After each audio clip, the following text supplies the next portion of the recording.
কাজ করে। গাঁজা খাই কি জিজ্ঞেস করতো? তুমি গাঁজা খাবে? না বাবা না। আমি এগুলো খুঁজে পেয়েছি। তোমার কি বিয়ে হয়ে গেছে? আমি বিবাহিত, আমার কাজের সাথে একজন ভালো অ্যাসিস্ট্যান্ট হতে চাই। তোমার বয়ফ্রেন্ডের নাম কি? আমি আমার কাজের সাথেই জড়িয়ে আছি সারাক্ষণ। ফাঁকা সময় জানো কেমন আছো? কে একা কি আম কেন খায়? এই ছবিগুলি দেখুন।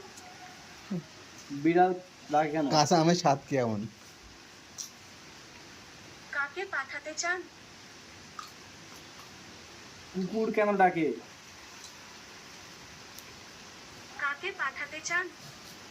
কুকুর ডাকে কেন? কাকে পাঠাতে চান?